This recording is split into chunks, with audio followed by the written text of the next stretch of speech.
Good evening and welcome to the regularly scheduled Board of Education meeting. It is Tuesday, September 21st, 2021. This is also the budget public hearing as well. Governor Pritzker moved Illinois into phase 5 related to the COVID-19 pandemic for all Illinois counties. In accordance with Board Policy 2.230, members of the public may provide public comment at the meeting. The public will be allocated up to 3 minutes per speaker. The board president has set 30 minutes as the length of time for the public comment section of the meeting. The board meetings continue to be live streamed for viewing on the district's website.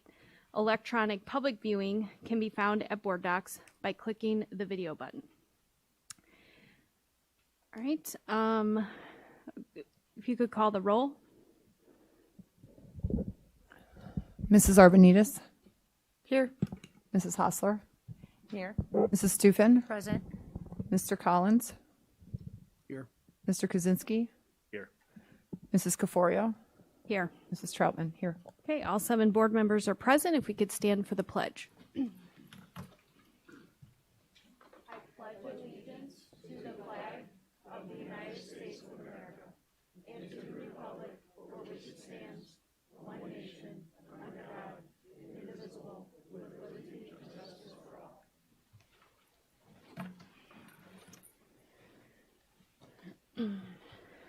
Okay. So the first item on the agenda is the budget public hearing for the 2021-2022 annual budget. So at this time, at 7:02, I want to declare the budget hearing open, and I will turn it over to Chris Welton, who will give us the overview of the fiscal year 2022 budget.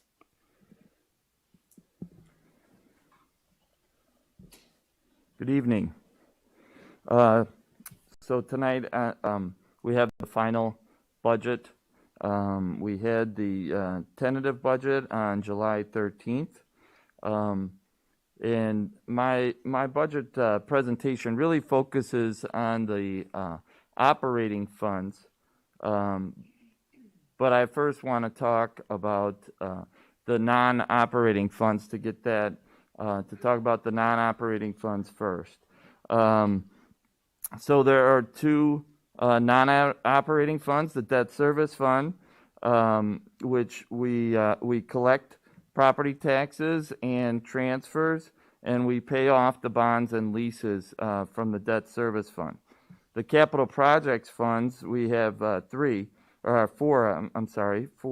Capital Projects Fund 60, we transfer from the Operation and Maintenance Fund in June, which pays for our summer capital maintenance projects, and that's currently at $4 million. And Todd's going to provide an update on the summer capital maintenance projects at the next board meeting on October 12th. And then we have the capital project funds related to the referendum, which are funds 61, 62, and 63. And as you know, we issued $60 million in bonds in August of 2019. We issued $39 million in November 2020, and we issued $45 million in April 2021 of referendum bonds, and that totals $144 million at this point. And the remaining $24.5 million will be issued in the spring of 2023. The proceeds from these bond issues are used to pay for the referendum construction projects. So as expected, expenditures will exceed revenues in the non-operating funds. This is the way referendum projects are funded. The bonds are issued up front to provide the capital to pay for the construction projects. So the non-operating fund deficit is exactly as planned. The non-operating revenues, $19,155,237, and non-operating expenses, $60,905,896. So the non-operating funds have a deficit or expenditures exceeding revenues for the budgeted year of $41,750,659. But we're focused more on the operating funds, and the operating funds have a surplus. That's the where revenues are exceeding the expenditures by 1,318,916. Operating revenues of 142,321,300 with operating expenditures 141,002,384.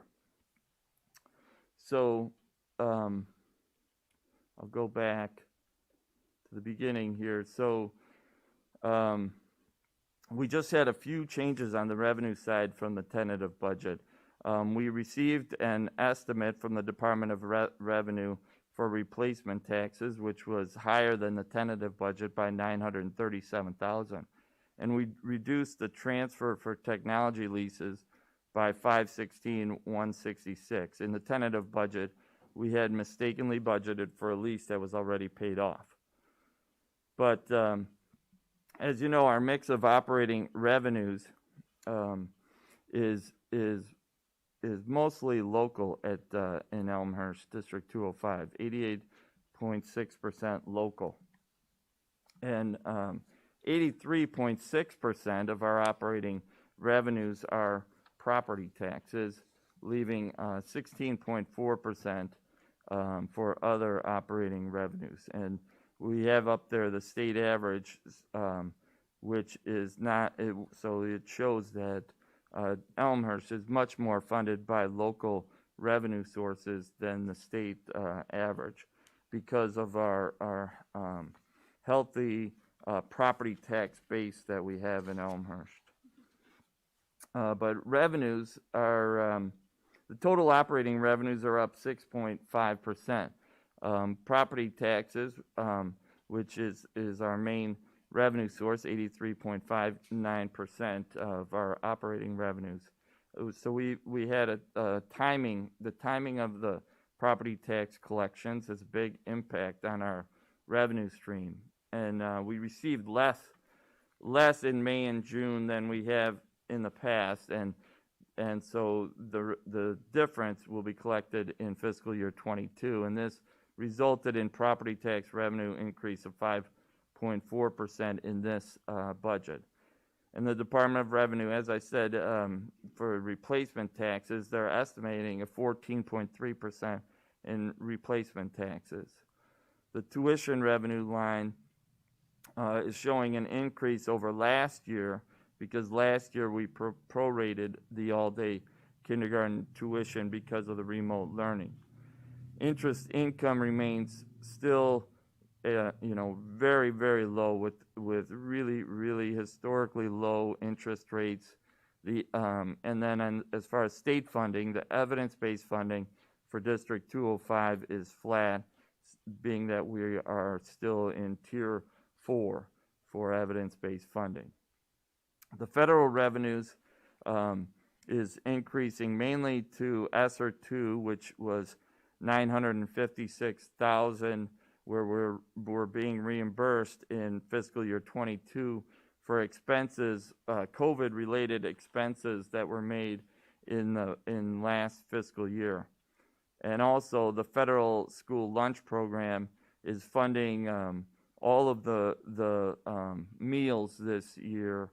So in past years, you would have had lunch program funded by student fees paying for lunch, where this year it's all reimbursed by the federal school lunch program.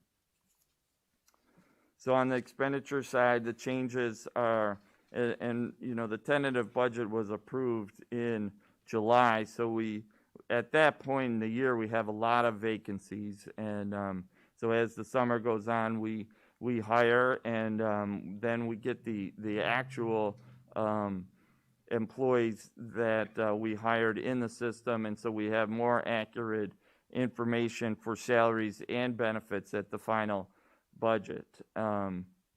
Another change was in the learning and teaching department.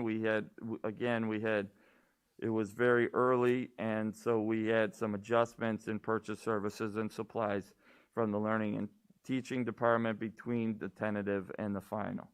And then, as I had said earlier, we reduced the technology lease payment and a transfer that when that lease was paid off. And then we recently bid out an activity bus purchase, and so we have the final purchase price. So we were able to adjust the budget to the actual price of the activity bus. As you know, our mix of operating expenditures is primarily salary and benefits, 75.09% salary and benefits, and 24.91% of all other expenditures. Total operating expenditures are budgeted to increase by 4%. And as you know, we brought back our food service staff, 26.55 food service staff members were brought back this budget year. And also we had expenditures up with technology equipment with the classroom monitors. And we are paying a portion, or $500,000, of the transition center construction. So that's in the equipment line as well, or the capital outlay line, actually, for $500,000. That's paid out of the IDEA grant.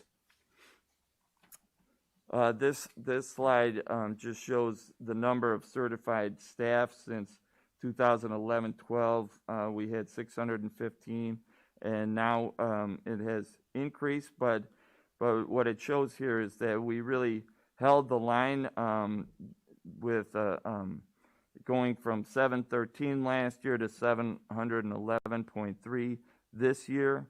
And the reason we focus on certified staff, because they make up the 77% of our staff salaries. So it's 64 million out of 83 million in salaries is certified staff. So that's why we focus in on the certified staff there. So that really covers it for the final budget. As I pointed out, the operating funds have a surplus of $1,318,916.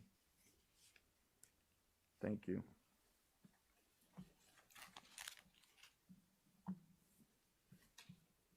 Questions? Comments? Chris? Yeah, thank you, Chris. Just if you wouldn't mind pulling back up the summary budget chart there. Sure.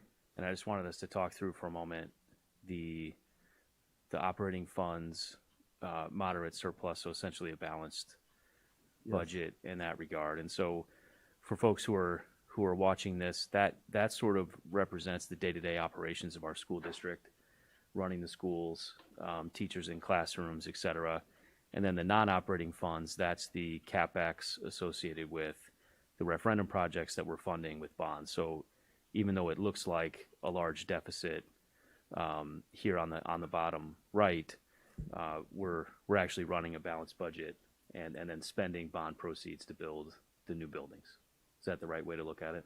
That's correct, Chris. And it would be even closer to a break even. We as I said, we were showing about $1 million in ESSER 2 funds and the revenue side, which were expended from last year. It would be even closer to a break even if it weren't for those ESSER 2 funds. But yes, exactly as you said, the non-operating funds, it's because we're spending on construction projects is why the total expenditures exceed the total revenues. Okay, got it. Thank you. And then two other quick ones. I was hoping you could comment on sort of the minimum cash that our district requires to avoid borrowing to pay working capital and how that compares to our current cash balance.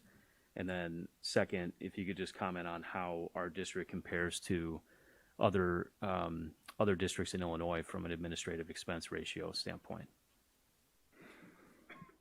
Okay, so when we've looked at these fund balances are cash basis. What you'll see in December are on the accrual basis, where we defer June taxes. So in the past, when we've looked at fund balance on a cash basis, we were talking more like 28 to 30% is what we were looking for in order, because this money, this fund balance is after we receive the June tax collection. So we were talking about 28 to 30% is where we wanted to be.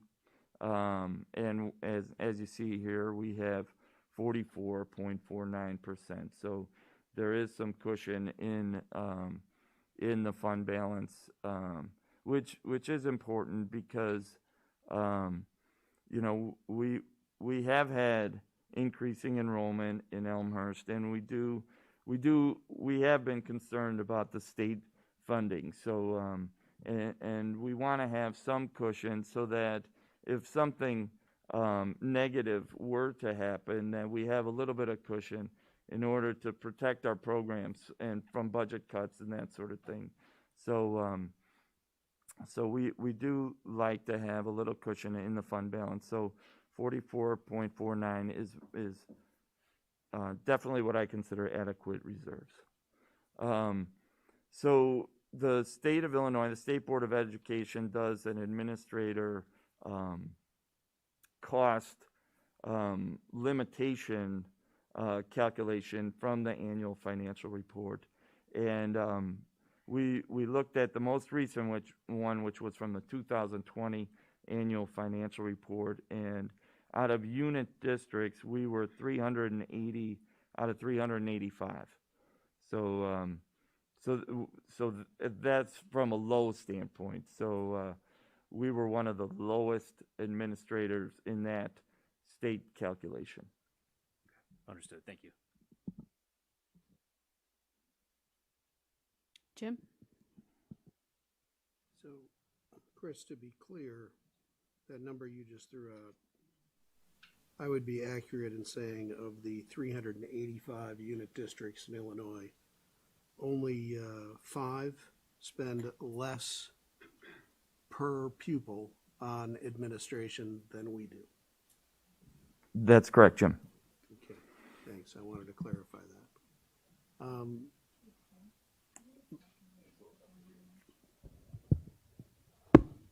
How's that? Sorry. The next slide I wanted to go to is this total number of certified staff.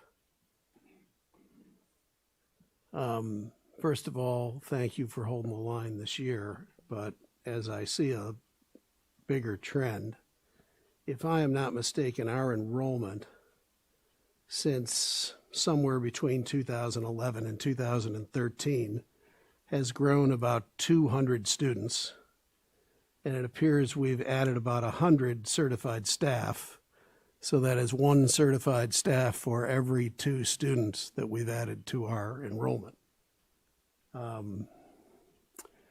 That trend, I mean, I don't even need to say this, I mean, is dangerous to our budget. We can't keep adding staff at that rate and stay solvent. And I would be very happy if this were a graph of student achievement in that same time frame, but I suspect it's not. So I think we need to reconcile enrollment with staff with student achievement. And that's all I have.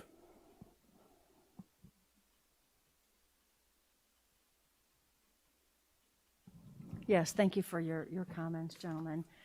So I'm just going to ask one specific question on slide 5 with regard to the learning and teaching needs of the budget. So I'm assuming what you're saying is that we had to add additional funding allocation for learning and teaching, and that's what you got now versus the tentative budget in July. Is that what you were saying? We did have to make some adjustments. You know, in July it was still early. We were still coming together as a leadership group, and we were still kind of getting our feet underneath us. It was still early, and so I think there was just some things that were left out at that point that got added between the tentative and the final.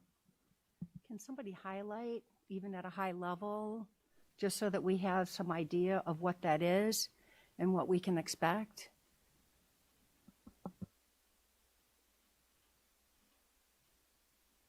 Is it possible for us to make note of that and bring that back to you? I have that detailed list downstairs, but I don't have it.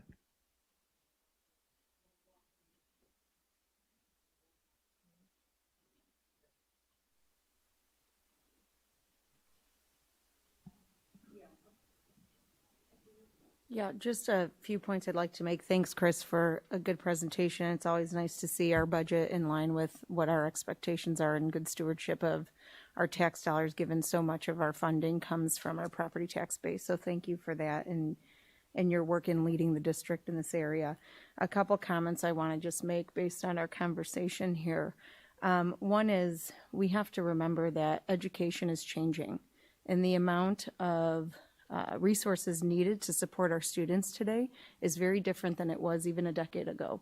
And so when we see costs or even staffing escalate at this rate, it's not isolated to Elmhurst. It is a shared pain that is across districts in our state because student needs are changing and the way we educate them and how we define a quality education has changed. And so I want to put that out there because I personally don't think that staffing equals enrollment. I think it's much deeper than that. And although it is a variable, and I agree with Jim that we should take a look at those ratios, that they aren't necessarily, in my opinion, fixed, a fixed kind of ratio that we would base our budget off of in the future.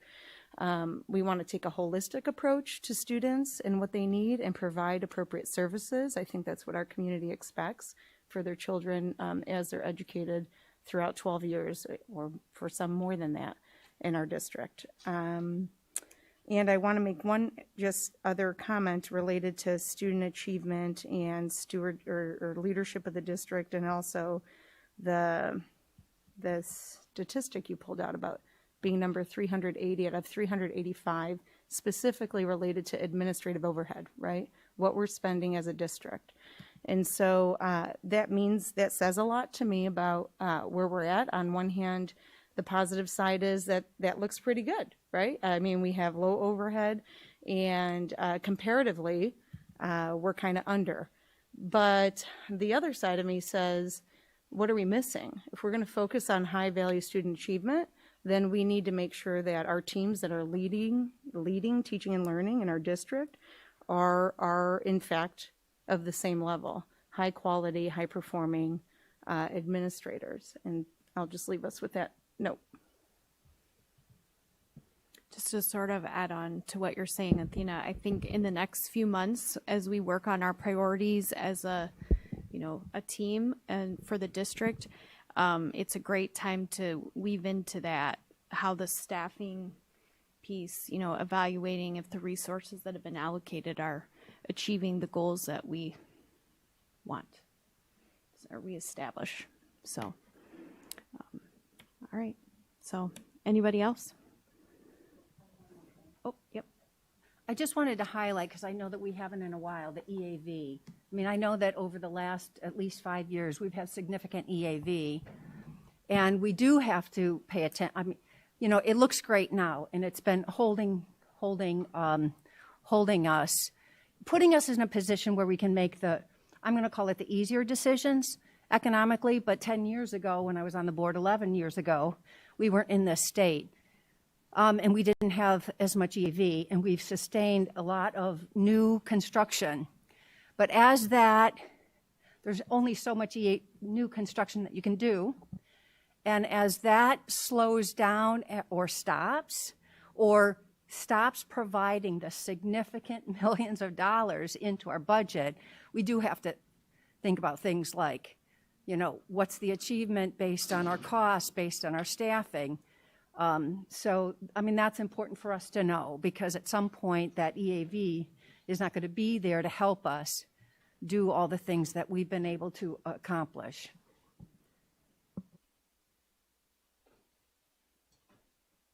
All right. Thanks.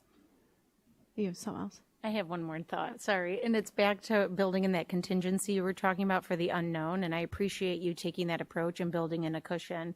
We don't know if there'll be pension cost shift, right? We don't know if there would be property tax freezes. We don't know if another pandemic is coming and we have an enormous, an amount of expenses coming our way. So that type of conservative thinking is much appreciated. Thank you.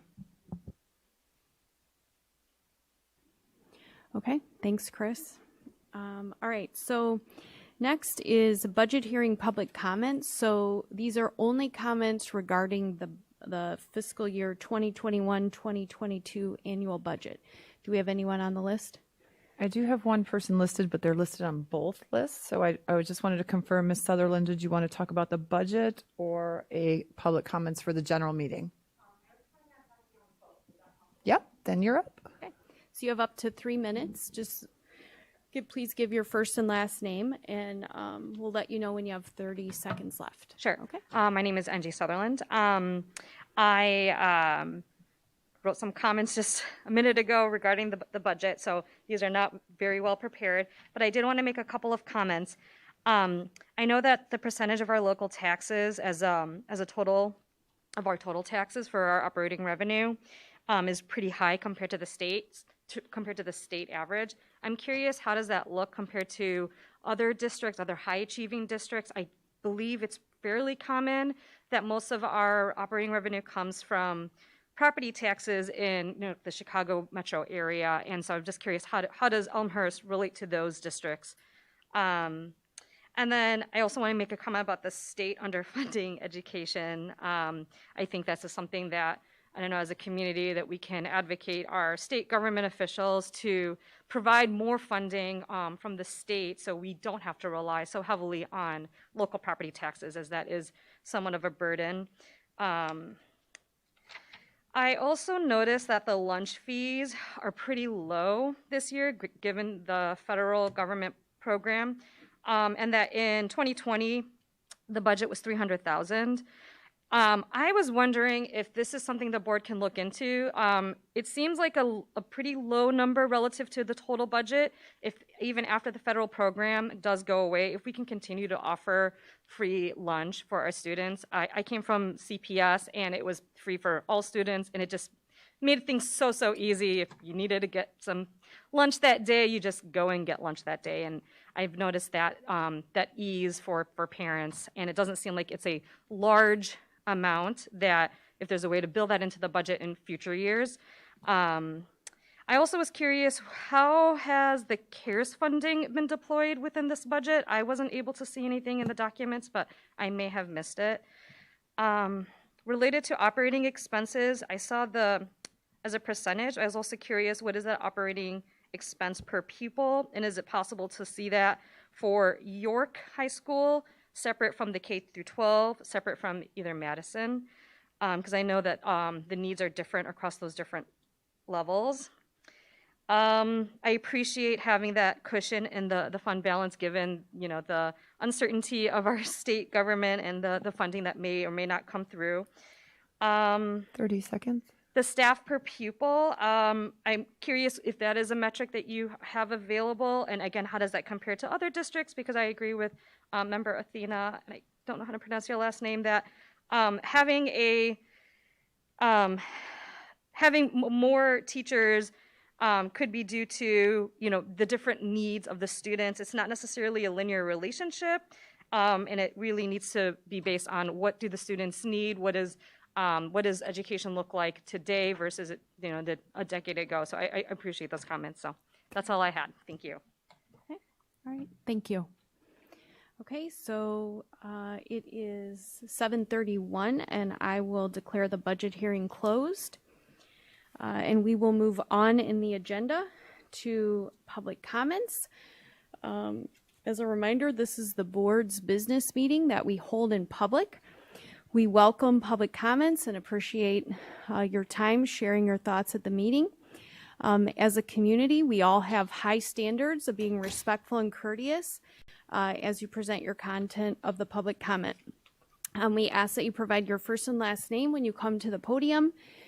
We've allowed 30 minutes for the in-person public comments, and you have 3 minutes, and the secretary will let you know when you have 30 seconds left.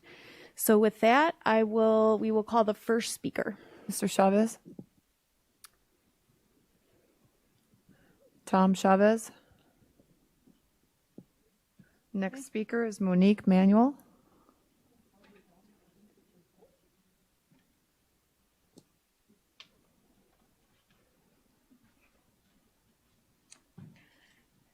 Hi, my name is John Monique Manuel, and I hope you can all hear me and understand me with my mask because I do suffer with that issue.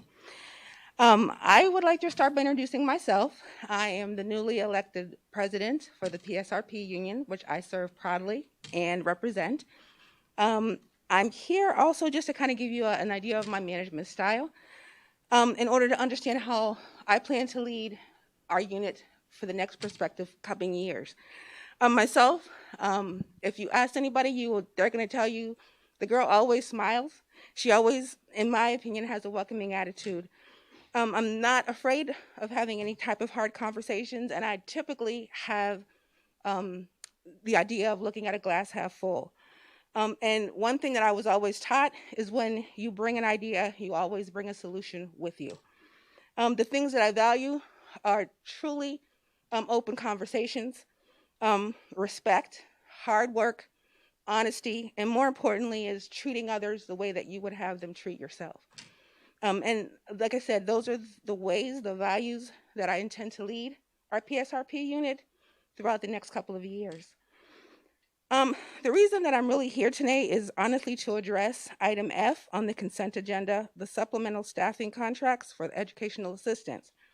And honestly, it would be so naive and disrespectful of the unit to not acknowledge the fact that hiring is an issue, not just for District 205, but is an issue everywhere.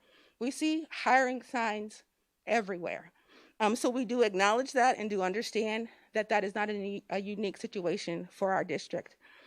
We also want to make sure that you guys understand that we are 100% committed and understand meeting the needs of students. Honestly, we get up every day, all of us, every day, put our clothes on, brush our teeth, wash our face, come to work with the intent of serving the needs of students tirelessly and relentlessly and with a smile on our face and a joy in our heart.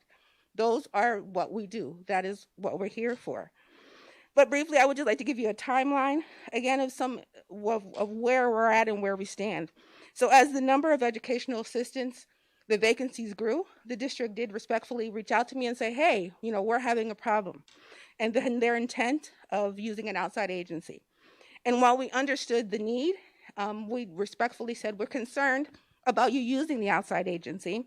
And it's not the issue of needing it, but it's just a method of how you're choosing to do that. We asked them to let's look inside. What can we do? What can we do? How can we as a unit help to contribute to that? So we rolled up our sleeves and we got to work with the district collectively and collaboratively and willingly. So what we did was we helped to participate in the recent job fair, outside hustling, trying to recruit. Who better than to recruit people to come and join the team other than the members of the existing team? Also, we came up with the district's help, the first ever incentive for the employees, the employee incentive, which I'm so excited about and happy that we have created an opportunity to be a part of the solution. 3 minutes. We asked that you today look and challenge the district at the length of time that they're going to outsource the positions, as well as look at the rate of pay. We contract in our CBA to start at $13.95, and we're asking you to challenge them with their rate of pay that they're going to pay. Thank you. Thank you. Okay, next speaker. Mr. Nardini?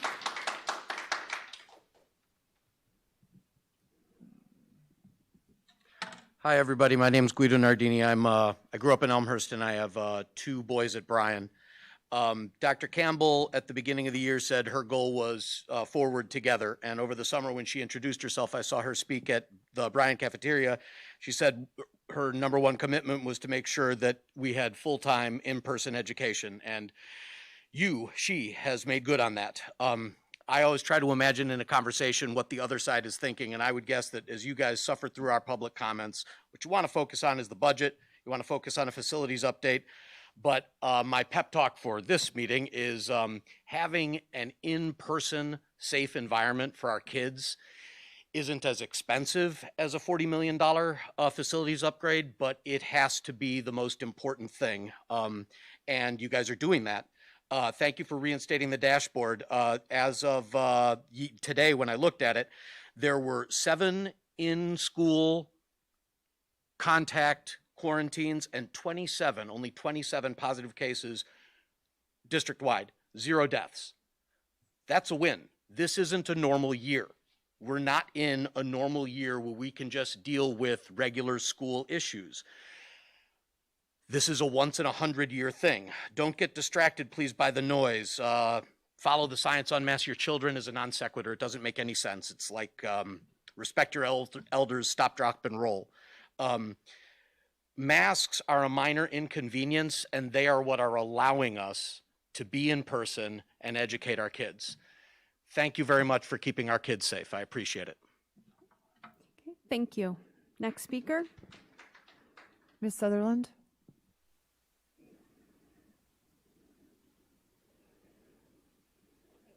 Thank you. So has anyone here ever watched Hamilton, the musical? I watched it 3 times live and once on Disney Plus, and I absolutely loved it. A few years ago, I went to Albany for a friend's wedding, and I was staying close to the Philip Schuyler Mansion. And I decided to take an Uber and do the tour. And it's a beautiful home on lovely grounds. And the tour guide was talking about how extremely wealthy Philip Schuyler was, and that it was really difficult for his daughter, Eliza Schuyler, to find a suitor who was equally wealthy. So I asked, how did he get so wealthy? Well, his family was wealthy. How did his family get wealthy? Well, they had a lot of land. Cool. How did they get that land? Well, the Dutch government gave it to them. How did the Dutch government get it? Well, they stole it. They stole it. It wasn't their land, and they didn't pay for it. Then the Dutch immigrants got wealthy, and Philip Schuyler became a senator of New York. He was a general of the Revolutionary War. He was a powerful figure. He was wealthy, and his children were wealthy. And this is generational wealth that came from stolen land. Thomas Jefferson is famously known as a slave owner. There's a verse in the Hamilton musical that really caught my attention.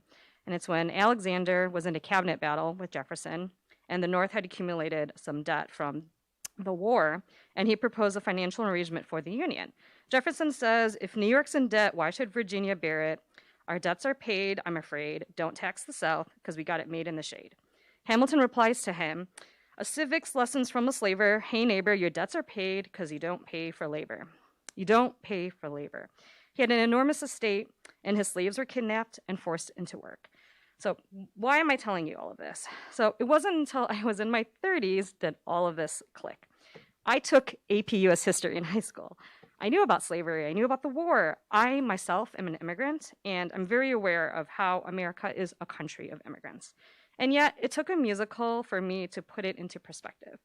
So this land is stolen. Slavery wasn't just a bad thing we did. It created centuries of trauma, and it also created generations of wealth, trauma and wealth that exists today. And I learned none of this in school. So this is why we need to push for comprehensive American history. My child is in 2nd grade, but I don't want to wait until he's in high school to have this conversation. And honestly, this is something that can be addressed in an age-appropriate manner at every grade. We teach math at every level. There is no reason why we can't do this either.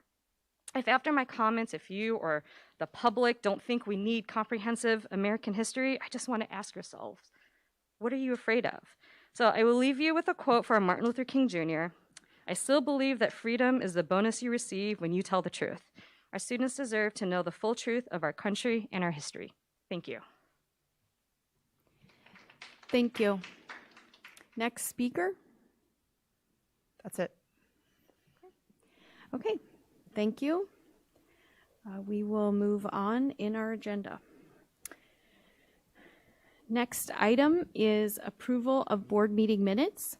Approval of regular board minutes August 24th, 2021, and September 7th, 2021. Are there any changes to those minutes?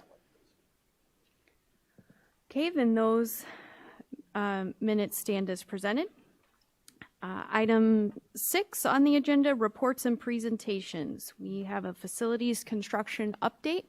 So I will turn it over to Mr. Schmidt, who is the Executive Director of Facilities. Oh, I just promoted it? Gave Sorry. him a promotion. Okay, Director. Director. So you're up, you're down. Executive Director. Now he's really going to do a good Right, job. Now the pressure is on. Got a clicker. He has to be an executive. All right, thank you. Tonight, what we're going to do is go over the referendum projects, and we got a couple objectives that we have here. Along with myself, we have Terry from ICI, we have Wendy, Dave, and Brad Paulson from White and Company. We're going to go over of kind of where we're at with the budget for everything up to today and expenditures through September 10th. And then we're also going to do a little bit later on is Wendy's going to show you some of the designs for the projects that we're looking at doing next year, starting next year.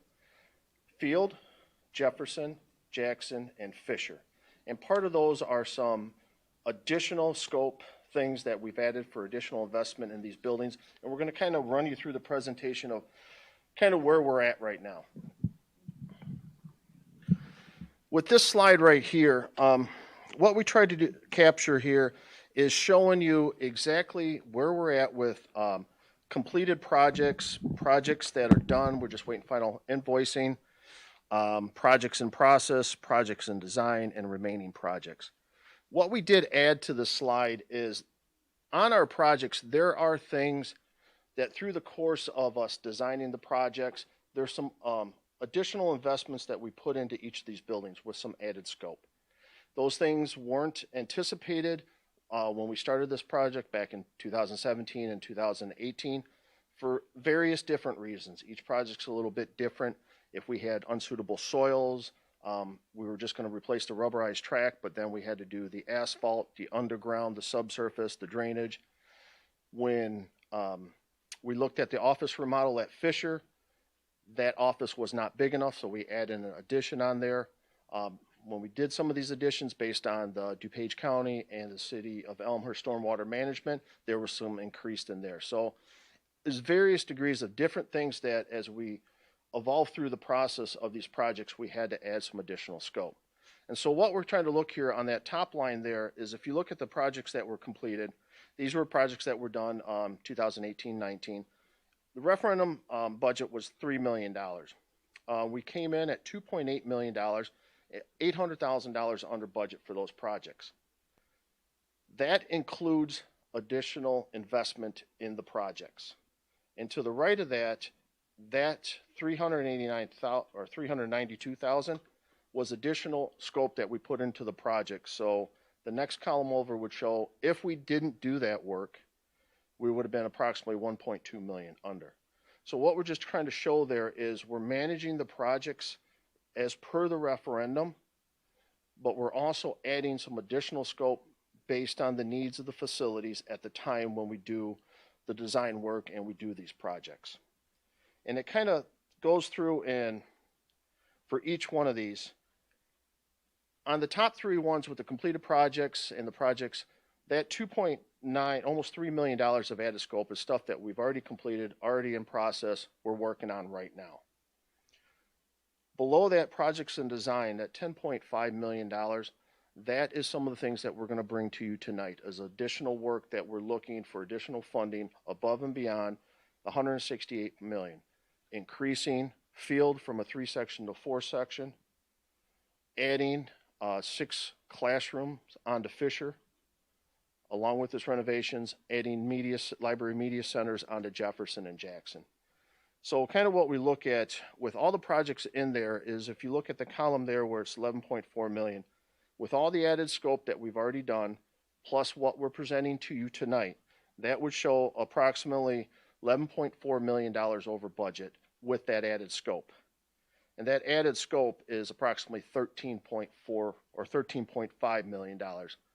So if we didn't add all that scope of the projects we did and what we're recommending tonight, that would show that would be about $2 million under the budget. So we're managing our projects very well with the team behind me and a whole bunch of other staff out there. And we're just looking for the best investment in our facilities moving forward. These are the projects, as you see. I've added some a column here. This is the project scope for each one of these projects. So as you go through this, I've just added that column in there and give you a description of what those additional items were for that. This one, same thing. This is the completed projects. We're just waiting final invoicing. We got probably maybe $50,000 left and just some things that are sitting out there. So these actuals are pretty much close, 99.9% of where they are right now.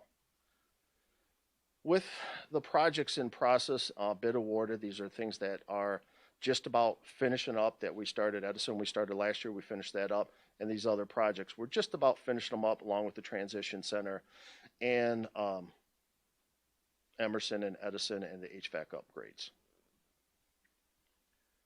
The big ones that we're going to be talking about tonight are obviously the new field. And you can see that cost increase there as we look at it. And if we're increasing that facility by 11,000 square foot from a 3-section to a 4-section building, that is approximately almost $5 million worth of additional scope that we're adding to that project. But we are adding the investment for more space for future capacity in the district. And it's beneficial for us to do it now and then wait, instead of waiting 5 or 7 years, which is going to cost us a lot more, and then be disruptive for that building at that time.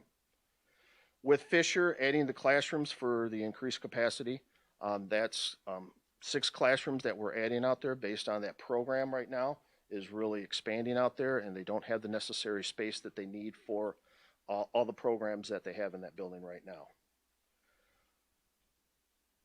I'm going to skip over to Jackson. Jackson is adding that center out there, the Library and Media Center, which is a little over $1 million more than we. Some of this is as we looked at it with the team as we're doing these designs. Part of this was these Library and Media Centers to include a makerspace out there. And some of these existing libraries that they have out there doesn't have the adequate space to put everything in there that we want to make these for future ready learning environments for our students. Jefferson, it shows that we are under budget right now, but we also added an addition on there. So we've added an investment of a little over $1 million for that addition. So if we didn't do that, we would be about 1.4 million under. But we feel that is the appropriate thing to say, consistent with our designing for all these facilities out there. So this is where these 4 buildings are what we're going to talk about tonight, where we're looking at showing you the designs where we like to move forward with these recommendations, or if the board has some different changes or different recommendations for us. But that's going to be the bulk of our meeting here tonight that Wendy's going to go over with those designs for you. So that shows that, with that in there, that potentially with that increased scope, it's about 11.7 million over for this round of projects. This next session hasn't changed yet. We're still doing those projects.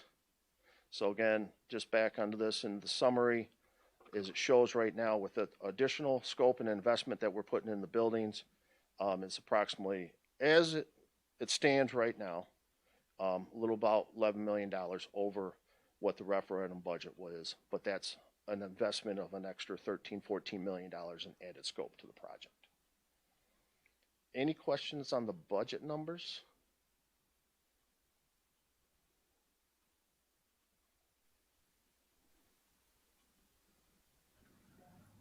Yeah, there's a lot of numbers there, right? But if we just kind of boil it down, adding an additional section at Field and adding additional space at Fisher, that's the clear majority of the 11 million that we're over budget so far, basically, making those choices. Yes. Yeah. Okay. That brings it about $8 million for those 2 buildings of additional thank you. investment into those And buildings. then just one clarification. So the projects in design line item there, that's those are estimated costs that are not yet out to bid, correct? Whereas Correct. everything above that is based on actual bids. Correct. That is current, where we're about ready to go out for bidding. ICI does a final cost analysis of everything, and those are the numbers that we have as of last week. Once we put those out to bid, we'll be looking at putting those out to bid here the end of this month and some in October, bringing those bids back either the November or definitely the December 15th board meeting for potential board approval. Got it. Okay. And then last one, the transition center, I think it was like 160,000 over budget. That's the latest figure, including all the different site. I mean, we had some site development issues As with of that right project. now. Oh, let me see That's here. a fresh figure, or is that as of, a couple months ago, or is that? That says some of the numbers, we're just now getting some of those pricing in there because a lot of those were a unit price for the unsuitable soil and stuff like that. So as we start getting those invoices in there, we shall have those updated probably in next month. Okay. All right. Got it. Yeah, we put an additional $200,000 in there based off of some of the estimates we had for the unsuitable soils, some of the work for the underground storage tank removal, along with the sprinkler system and tapping in for the water main for the new service of that building. Those were estimates at $200,000 as we start receiving some of those invoices, because some of those things were done on time and material. So as we get those in there, then we'll update it accordingly. Okay. But what in that number is 200,000 of additional expense on those items you mentioned? Yes. Okay. Got it. All right. That's all for now. Thank you.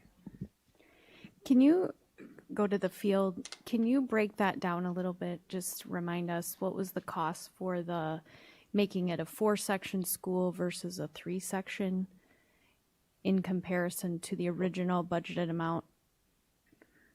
So the new field, initially the field had it as a 3-section building from the initial referendum at $29 million. As we look at it now, it's going up, to approximately $33.3 million, and that's an increase. If we look at it, it's almost a $5 million increase of making it from a 3-section to a 4-section, increase of 11,000 square foot. It's not just the 6 classrooms, but some other spaces in there for dining capacity and things like that based on that student enrollment out there. Okay, so about 5 million, is that what you said? Yes. Okay. All right. Todd, does that 11 million over, back to your budget summary, include the bid alternate for, was it Jackson or did that change? That does not include the alternate for Jackson. Okay. Jackson in there, as Wendy will show you here later, there's an alternate out there for potential 2-classroom addition out there that we were going to bid as an alternate. We're going to wait for the demographic study out there. But we plan on bidding that out. It is an alternate, it is not on the base bid, and it is not reflected in these numbers. Okay, thanks. And one more thing, going back to your last, I guess it's slide 7, my worry, I think is, and correct me if I'm wrong, are these referendum budgets are based on numbers from 2017, Yes, 2018? yes, these numbers haven't changed from the original budget. So knowing where we are right now on the next phase of next summer at approximately 11 plus million over, right? And then knowing that these estimates are potentially dated and lower than what we might be seeing in the market next year or the year after, do we have a plan for, what if these estimates are just way too low from what we actually experience? In these estimates, there was escalation baked in there at Okay. 3.5%, correct, Terry? Yes, 3.5% that we have in there. And as we look at these projects out there, well, I shouldn't say none of these look like they're additions, they're interior renovations out there. There is 3.5% in there, so we feel pretty comfortable on that. As we start bidding, as we like Jefferson and Jackson, those are whole building renovations that do a lot. We'll get those numbers, and then ICI will compare those numbers to these, because it's going to be a lot of the same things that we have out there. corridor renovations, interior spaces and things like that. So as we start bidding more of those out, we can start getting some of that data in there, especially now what the bidding climate is, and then sit there and can apply that to that. But that will be something that will happen after we bid them out and get these bids back in here and do After we qualified bid bidders. this phase, Yes. we can update these estimates for the following phase. Yeah. If that's there's great. any That would be changes in great. there, that 3.5% in escalation may cover everything out there. So we just don't know that right now. Yeah, we don't know it right now, and I understand that. I just want to, that's really good to know, that we are we have an ability to get a more, what's the word I'm looking for? Accurate, thank you, or an updated cost estimate based on today's prices rather than going back. I mean, by the time we break ground on any of these, you're looking at 5 years of old numbers, right? So, and then when do you estimate? Is that in the spring that we would see an update to this, or? Probably after that year. I mean, the process, ICI does use the estimates. They use some of the stuff that we've already previously bid out to create the estimates that you see up in here where our estimated actual is, plus looking out forward in the future. So that's a process that's ongoing with ICI. When they sit there and get the SD or DD drawings from White, they'll sit there and use that process. They'll estimate it, plus they'll look at, they'll do another column and look, say, okay, we bid this out last year, let's apply that cost there too. So that is a process that it's ongoing with ICI.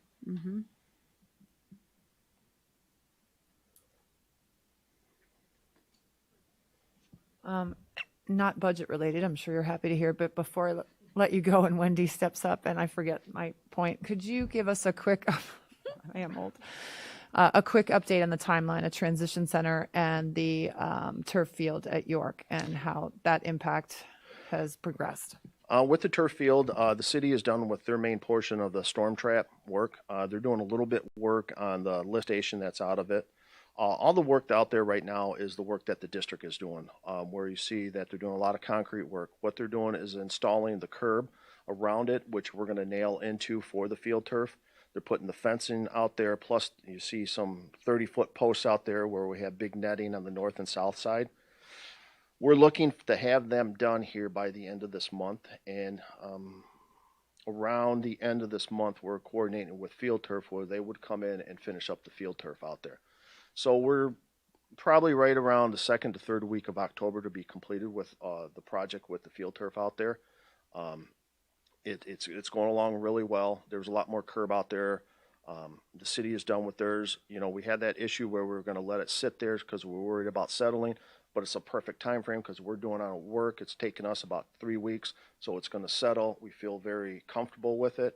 So yeah, probably at the end of this last week of this month or the beginning of October is when we're going to start with the field turf.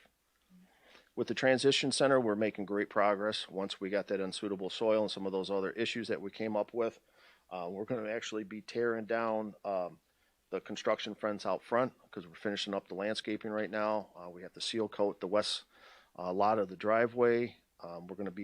Today they were going to stain the remaining brick around the building because of the weather.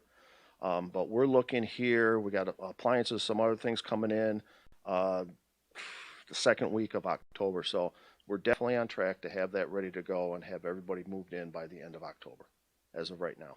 Great. It's coming along nicely. Thank you. I'm really glad to hear that we're sticking to that kind of adjusted time frame. And thank you to you for keeping on track of that, and really excited for both of those projects. Transition Center is a wonderful building inside. It's I gonna be great. cannot wait. That is like, every time I drive by there, I'm just like, we're getting there. So I'm very excited to see that. Want to ask something else about the budget? Sorry. No, it's okay. Can you go back to the Jackson and the numbers about Jackson and Jefferson? Are they so? How much more is left or is this the final? I mean, This is the final. With Fisher, Jefferson, Jackson, and obviously Field, that would be the last of the phases of all the work that we need to do out there. Except for Jackson and Jefferson, we have about 150, 160 grand for each one of those for some boiler replacements. Well, then that would be the last thing, but we're going to do that after the fact once we got all this stuff done. Okay. I just wanted to clarify if that was how final that Yeah, was. because, you know, a lot of these things initially were in phases. In Jefferson, we've already did some of the secure entrances out there, and then we renovated those rooms to the 2 kindergarten classrooms. Jackson, same thing. We did the secure entrances. That was one of the priorities that we had from the get-go with the referendums to get the secure entrances done. So we've already done that at Fisher and at Jackson. Okay. All right. Yeah. And I'm sorry if I missed this. When is the anticipated bid out for the auditorium and baseball fields at York? The baseball field is on there because we're just doing some exploratory. The baseball field actually for York is later on in the process, I think 2023 or 24. What we did right now is we were just starting to do some preliminary design, some what-if scenarios on that. With the auditorium, we're in the process that we met. White has met out there with the staff out there, got kind of a list of the scope that we've had, started putting costing data to that along ICI has right now. So they're going to start putting that data. Once we get that in there, we're going to start working on that. I would imagine the auditorium probably won't be till January, February. Yeah. Yeah, at least then that one. I'm sorry, bidding in January, Probably February of bidding January, 2022? Feb. Yes. Okay. All right. You're good. Oh, you do? And Todd, as we look at and work with the staff on the York Auditorium, we're saying, you know, here's the budget. Okay. Yeah, we're looking at everything because there was just money. It was what, $7 million just for auditorium upgrades. There was nothing in there. There were some memos and documents that they did back in 2017 and 18. But we took that, we met with them, seeing what they want. You know, some of the things were, you know, doing the lighting, the rigging. The rigging is going to be the biggest thing in there with the lighting and the rigging for that. Upgrading the black box in there. Maybe not opening up the balcony. New seating, new lighting, new painting, all that stuff inside of the house there too, along with a sound system and lighting system too. I think that's a really good point, Karen, because I think it's really important that they tell us what they need, not us sit here in judgment of what we think they need, because they know best. And so it's a really good point to defer and listen, which you have on all these projects. But just to remind the community, these are not decisions made here. These are decisions made in collaboration with the people that use these spaces. And so that's really important. Yep. And that's the input that we Within the received from budget. them, along with the dressing rooms and all that. We walk through the whole place with them, and it's kind of a wish list of what they think that needs to be done out there. All right. Is that it? Okay. All right. You can, I mean, you've got more, I know. All right. Up is Wendy now.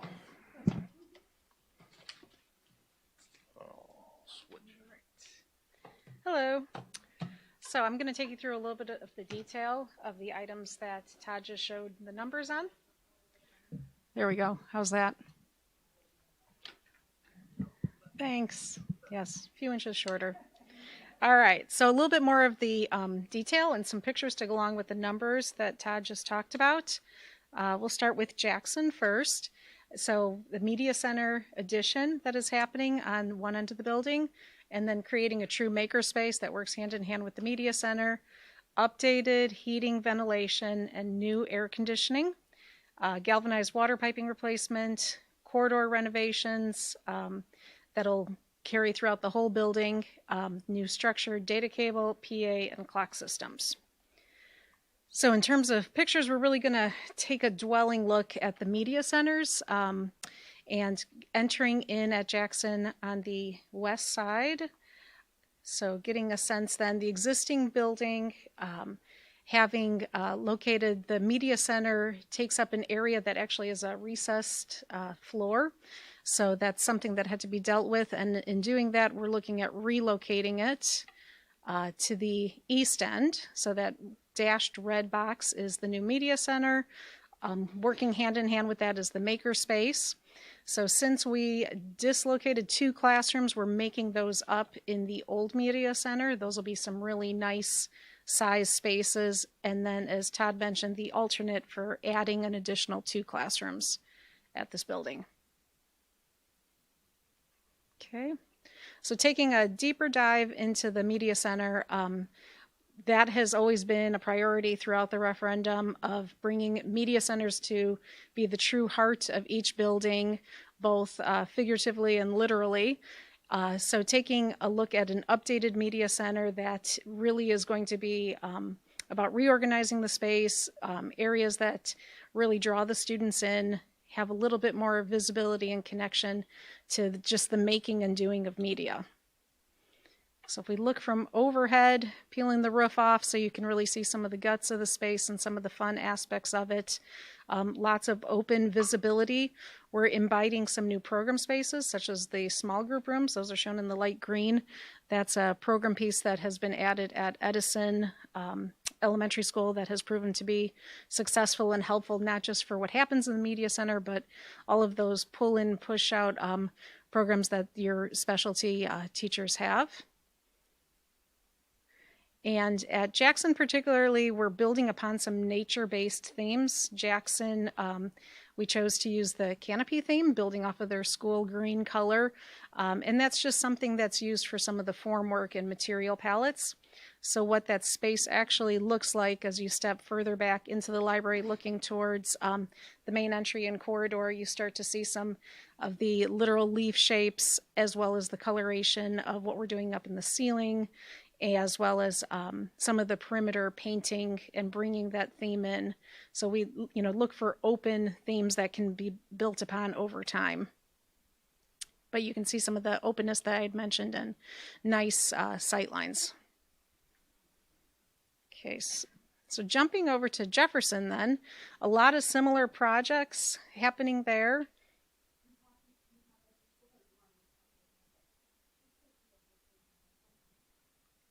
I can back up as we need to. Jefferson, a lot of the same projects that we talked about, but of course a few different twists here. Media Center addition again, makerspace, renovation. Here the main office is getting some extra space, an assistant principal office, and then an expanded, fully accessible nurse suite. Again, new heating, ventilation, and air conditioning.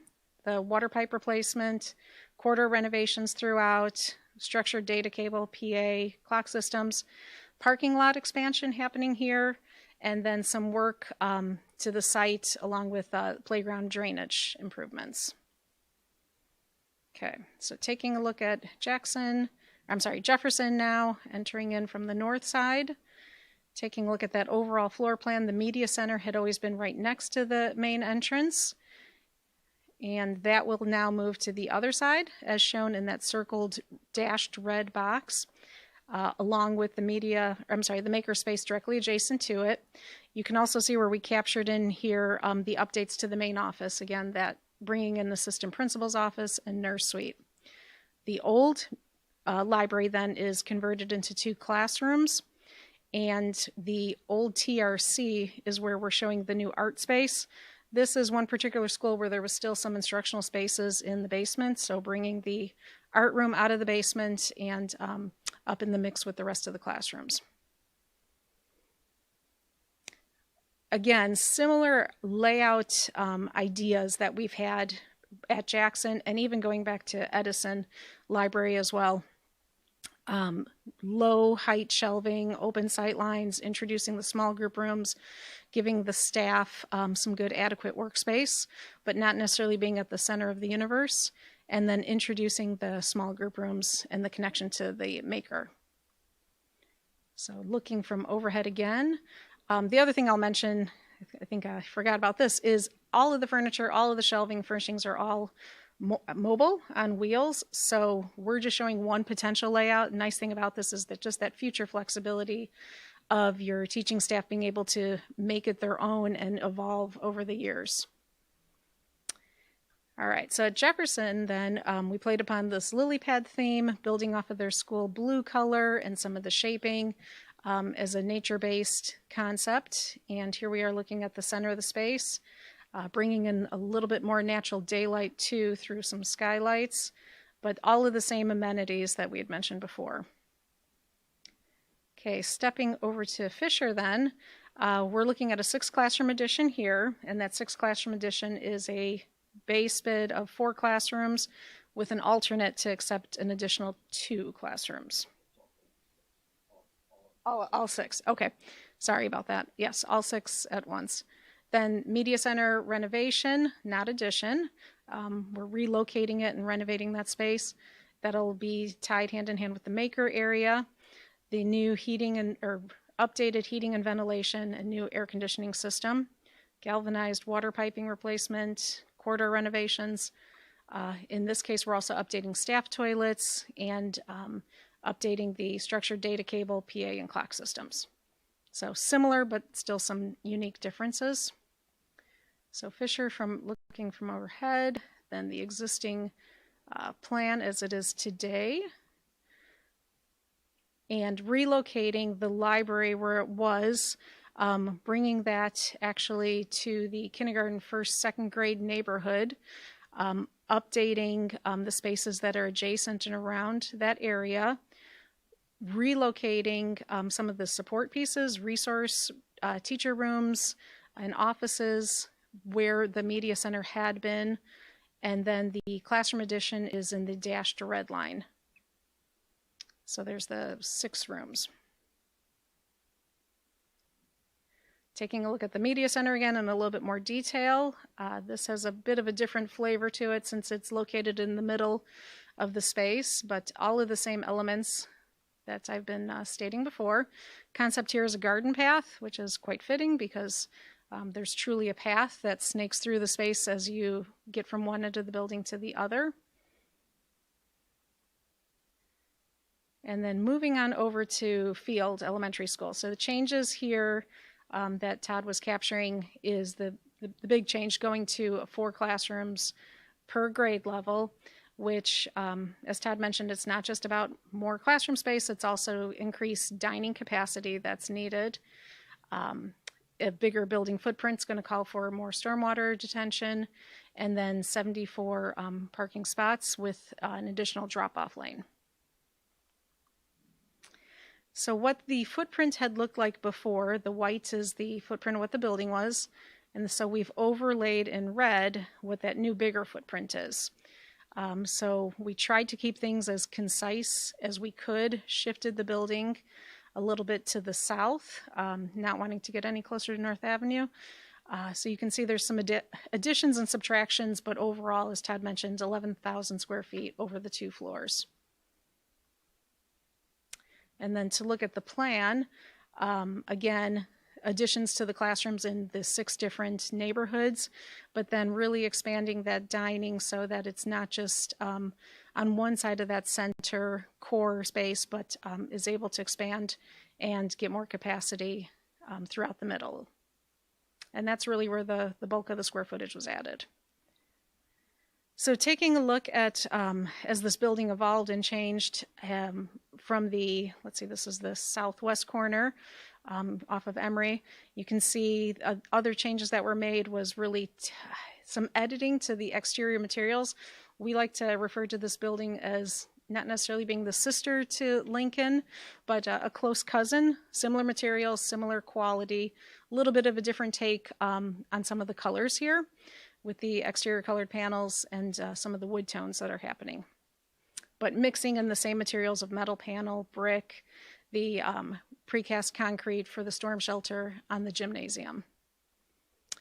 And then looking as if we were backing up to North Avenue and Emory, again, having those play spaces be away from North Avenue, but still providing some fenced-in area off of the classroom breakout areas so that teachers could still use those spaces with students in a safe way. Okay, and then just a few views on the inside. In this case, we won't dwell on the media centers. We'll show you something different. This is one of the neighborhoods on the lower level for the younger grades.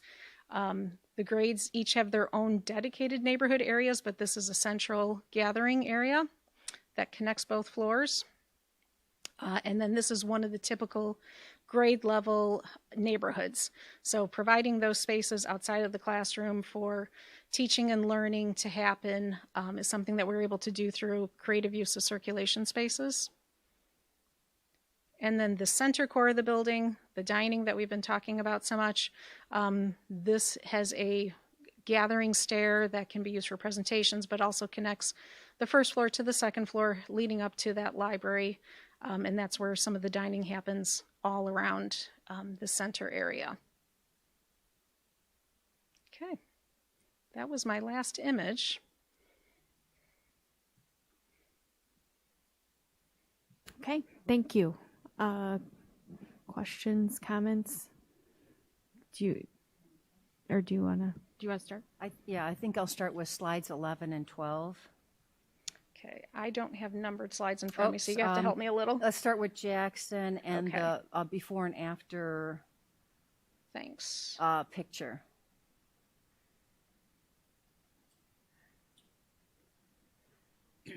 Floor plans. Okay. There. Yep. Okay. So if you look at that slide and the next one, and where you're putting the media center, and you've got two sections of classrooms. So Todd, what you were referring to I think it was Courtney's question, the upper left are the optional to be estimated on costs and stuff, right? So that's two, right? Two classrooms in that upper left? Yes, Okay. that's where, if you This flip doesn't- back one. This thing goes- Oops. Yes, if you can see there on the upper left, that's where we're looking to square the building off, and that would be the alternate that we would bid out there for two classrooms, or it could be a classroom and office space or what have you. But yes, those are the alternate. Okay, and then the other blue are two classrooms? Yes, that's the current library that will Yep. reconfigure into two classrooms. Okay, so if you look at the red and you look at the previous slide,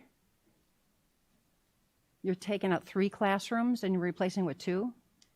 The resource room is just a name that we're giving to one of the three classrooms that's staying in that place. So whether it's used as a resource room, for special ed or other programs, or becomes a grade level classroom from year to year, that's, at the discretion of the school. I might not be understanding what you're saying. So if you go to the previous slide, you look at the outer wall where you've got media center in that slide, you've got three classrooms there. Right. That is, we're still keeping those three classrooms? Is that You're what- yeah. keeping one of them, and we Okay. just happen to label it resource room. Gotcha. Okay. That's clearer. Because that school is tight as it is, and I know enrollment's going up at that school. Chris shaking his head. So I want to make sure that we all understand we are not reducing classrooms at Jackson. Correct. We potentially are adding two more upper left, squaring off that building by the playground and the gym, I think it is. And we will determine that based on the demographic study that we're looking to do in a future board meeting, correct? Yes. Okay. So I have a similar question with the Jefferson. Can we just clarify the number of classrooms that exist today based on the design that we're presenting here?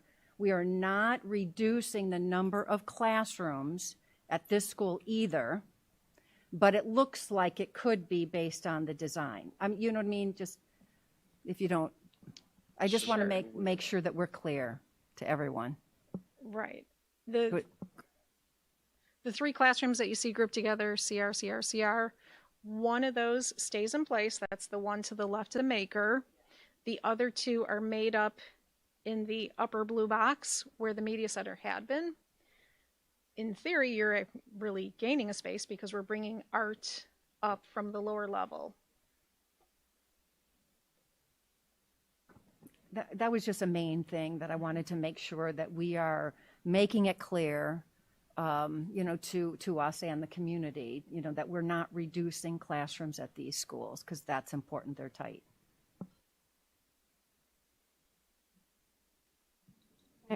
Okay, I'll go next. So a couple things. You mentioned additional stormwater at Field. Do you, in general, have a directional estimate of how much that's costing, or? No, that's included in that 11,000 square foot Okay. increase, that 4.9, almost $5 million. Okay. I do not have that. But we're addressing the stormwater with underground. Is it underground? Yes, it's going to be combination. It's going to be underground storage detention with some permeable pavers too, Okay. and you got to look at you can approach it different ways, and the design team is like, okay, we have to capture X amount of rainwater, and we're going to use multiple different avenues to capture that to get us at that level. Okay. And then at Jackson,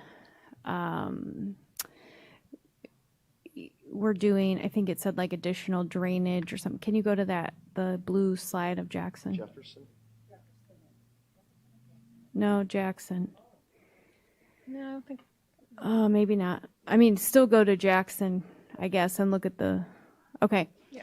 Just making sure, I guess, we remember our intergovernmental agreement at that school regarding as we do any work with this, there's stormwater and parking lot and.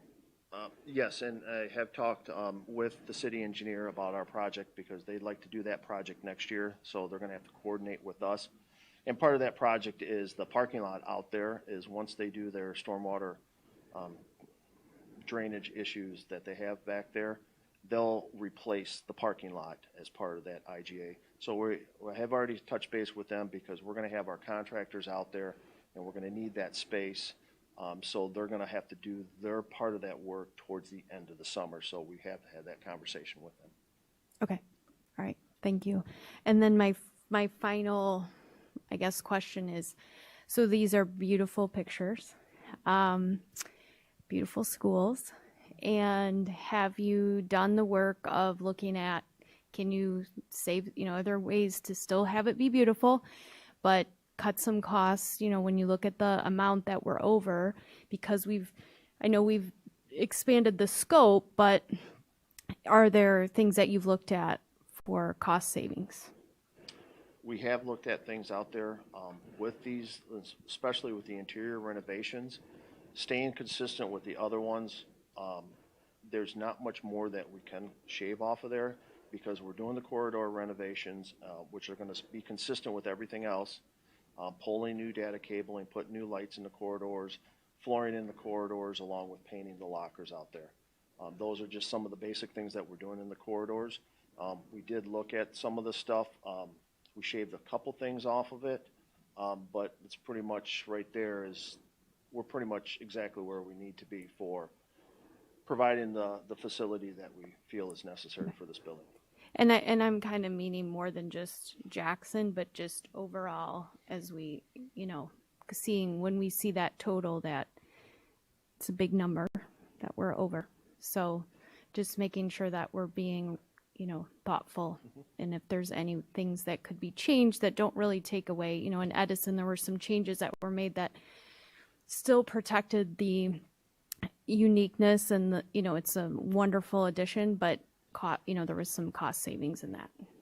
And we did do that exercise last week once we got the updated cost from ICI after our construction meeting that we have. We sat down with the teams from ICI, myself, and White, and went over the scope and looked at some things that potentially that we could cut out, which we did, and that's all reflected in the current numbers that you do have. Okay. All right. Anybody else? Just a quick one about Jefferson. The parking lot rebuild, does that move into the green space there on the side? Where's the expansion? It's going to be also to the south of the building because we have some drainage issues out there and actually some of the flooding in the back there that goes off to the west. So included basically is rebuilding that parking or the asphalt in the back of the building. We're going to have to regrade that whole site to get that water to drain away. So it will be including that parking lot to the east and along with all that asphalt to the west as we regrade everything where you down there see there to the south where the baseball field is. That whole area is going to have to be regraded. So everything's going to have to be rebuilt down there. And so will the school lose green space where the kids are out there? I'm not familiar No, they with won't where lose they're any of the green space Okay. out there. We're just going to reshape everything for proper drainage. And we'll probably have to pull up the playground and then reinstall the playground or a new playground with the surface because we have to put some drain pipes underneath there. Okay. Okay. And Beth? And the small group spaces that are in the media centers, those are it's hard to see for those watching. Those are glass, so that for supervision, ease of supervision for the librarians, they can see what's happening in there and monitor those small groups while the kids are able to work Right, in there. yes. Is that correct? The idea there is whether that's a resource teacher pulling a student in and working together, there's, you know, visibility, transparency, but we are looking at a certain level of privacy for that child as well, either having a little bit of pattern or frosting on the glass. But also knowing, you know, older students might be trusted to go into that space and earn some independence too. Or maybe it's a group of staff as well. Yeah. So those occur in different locations in the different projects, but important program piece. I just want to highlight the flexibility of these spaces. So I think that's really important, that things change. And as Athena was saying, you know, education is changing in the way that we're presenting things and the experiences for kids. So I like that everything moves and it's easy to roll things around, and that space can be used for all different things. And I know that is prevalent throughout the designs in these newer buildings and the renovations. So I just wanted to highlight that because it's really important that there makes them more useful moving forward for decades with that flexibility built in. So thank you.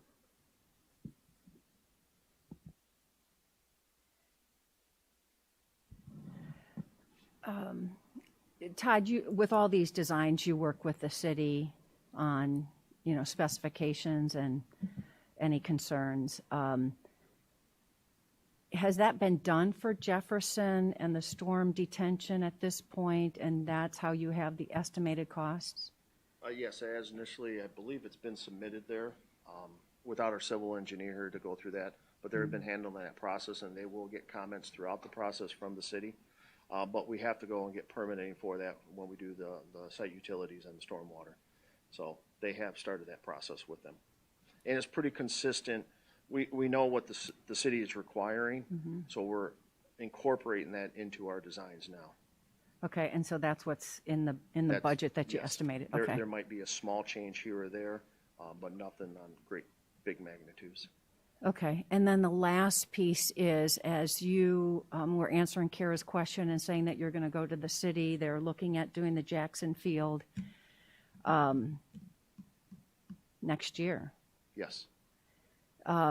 Just make sure again that there's that walking path, that Swain Avenue goes to the sidewalk that leads the walkers into the school, to that parking lot that you know remains. I don't know how they're going to do that. But if you can make sure that happens, because the kids are, you know, walking from all directions, and that's a main path for the kids to get into that school from Swain Avenue, that sidewalk that's part of the property, and that's how they get in. Yes. Okay. Okay, anybody else? All right, thank you. Thanks, Wendy. Thanks, Todd. All right. Next item on the agenda is the consent agenda. Does anyone want to pull an item from the consent agenda? I'd like to pull item F. Okay. Anything else? I'd like to pull item G. Okay. All right, so could I have a motion for the consent agenda without items F and G? I move that the Board of Education approve the following consent agenda items: A, personnel report; B, financial report; C, approval of Board of Education conference expenses; D, approval of EIS administrator and teacher salary and benefits reports school year 2021; E, second read section 6 instruction policy 6310; H, approval of laser cutter. I'll second. Okay. Motion by Mrs. Troutman, second by Mrs. Hassler. Could you please call the vote? Mrs. Troutman, Yes? Mrs. Stufen, Yes. Mr. Collins, Yes. Mrs. Hassler, Yes. Mrs. Arvanatis, Yes. Mr. Kaczynski, Yes. and Mrs. Caforio. Yes. 7 ayes, no nays. Motion passes. All right. Could I have a motion for item F, please? I move that the Board of Education approve item F, supplemental staffing contracts, educational assistance position. I'll second. Okay, motion by Mrs. Troutman, second by Mrs. Hassler. Questions? Yes, thank you. I pulled it because when Monique spoke before, it triggered in my mind the importance of highlighting the collaborative nature that the district has with the PSRP. And I just wanted to give Dr. Campbell or Luke the opportunity to kind of let the community know how much work went into trying to fill these positions before we ever resort to going into contracts. And I appreciated Monique talking about how much effort there is in collaboration. So two things, if you could speak to, could you walk us through how much work you actually, through the job fairs, we all saw it on social media and trying to recruit people. And then what is the obligation of these contracts? And are we going to still continue to aggressively try to hire people for these positions outside of a contract agency? Yes, happy to address that. And I definitely agree with everything that Monique has stated. We do have a very good working relationship with the PSRP unit. This summer, we did hold, sorry, I feel like I'm being muffled here. This summer, we did hold a job fair, specifically targeting our education assistants. And we did hold another job fair in conjunction with the PSRP unit outside of York High School last Wednesday, I believe was the date. And unfortunately, that one didn't get a lot of attention. But as Monique stated, she actually was present, and along with a couple other unit members, and she was very aggressive, and in a positive manner of getting people's attention and just talking to them what we were doing out there, if they knew that we were holding a job fair and that we had these openings in the district. So we really appreciate that. And there are weekly meetings that go back and forth with HR. Sometimes I'm with those, or our director of HR, Helen Romeos, is meeting with Monique and possibly other reps of the unit. All positions, we had upwards of 30 open education assistant positions at one point. I think that number is slightly lower right now, but we still are in the mid-20s of those vacancies. And that is the reason why we are looking to utilize a contract service, because ultimately what this all goes down to is supporting our student needs. With that many vacancies, we have to be able to support our students appropriately. We always have our positions posted. We've advertised on all social medias, website, LinkedIn, Instagram, Facebook. Some of the HR team actually went out to local establishments and posted on their job boards as well. And, but this is a trend that's not just unique to Elmhurst D205. This is something that is happening on a national level, trying to find individuals, to fill these specific roles. So, that's really what I think the community needs to understand, that this is an ongoing recruiting, and that just because we're signing these contracts for these contract employees, it doesn't mean we're stopped. No, even when we have a contract worker in these roles, our hope is that we will ultimately fill it with a permanent position. But what is driving this, though, are the needs of our students, so we can get these vacancies filled. We can't hire if we don't have applicants. Right. No. And trust me, we are reviewing it and looking at it all the time and letting our principals know, if we have applicants, and we interview people immediately as soon as we have applicants.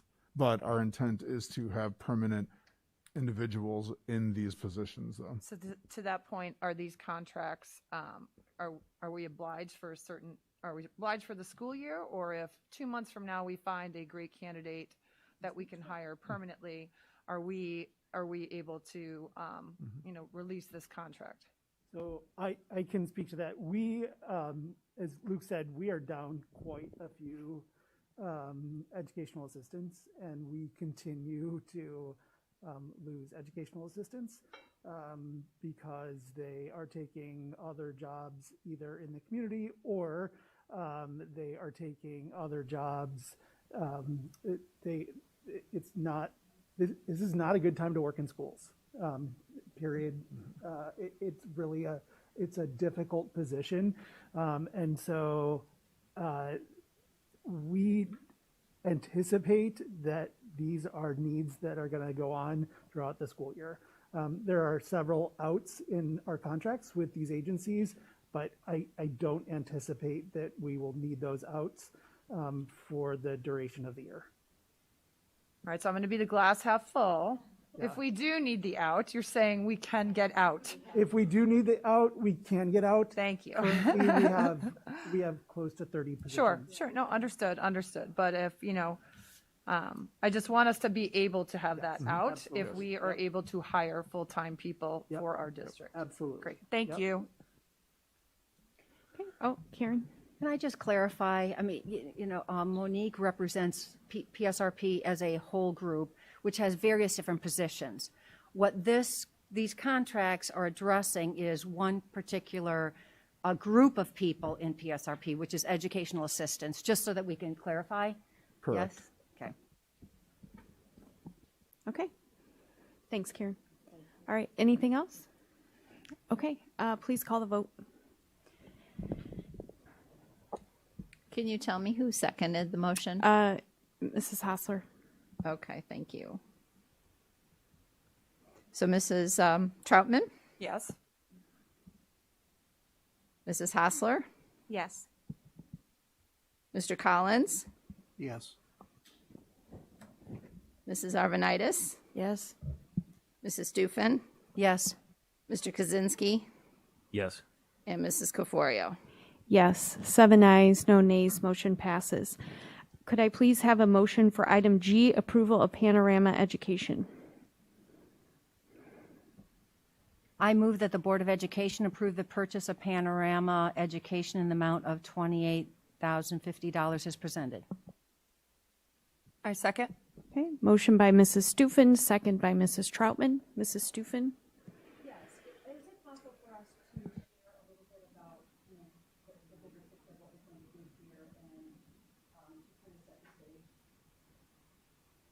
I wasn't on, sorry. Sure. Good evening, everyone. Can you hear me okay? So Panorama will allow us to continue to pursue our focus on social emotional learning. As we talked at the last meeting, it is one of our 3 major district priorities this year. And with this purchase comes access to student data that would be gathered through periodic surveys that we would utilize with the students, focused on the 5 core competencies that are aligned to CASEL, which is one of the leaders in social emotional learning. What is really nice about this is we've talked a lot about the last almost 2 years and really doing what we can to make sure we know how our students are learning and doing in school, not just academically, and that data is being assessed right now, but also social emotionally. And Panorama is really going to allow us to have that data in a really accessible and disaggregating way that we can utilize with our students going forward. We'll also, with this purchase, receive a small amount of training as it relates to some professional development with the data. And I share that because we really are focusing on making our decisions using our student data as it relates to those social emotional learning skills. So with that comes common language as a result of the staff engaging with the students, social emotional learning data, as well as ongoing professional learning for our staff to utilize that in the classroom.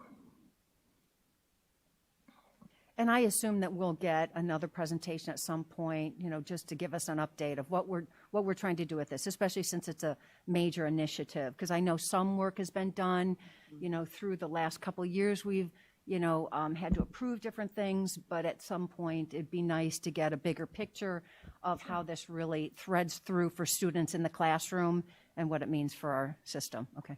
Yes, thank you. It's also really important that was brought up that our community as well as the board understands how we're using this data to really effectively drive the initiatives. I think when we talk about student data as it relates to core content areas like such as math or such as ELA, I think we have some common understanding as to what assessments we're using to look at the growth that's being made.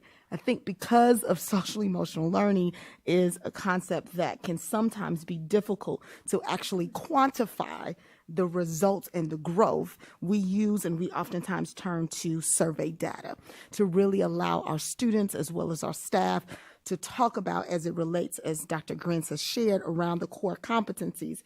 And what we're really pleased with is that this particular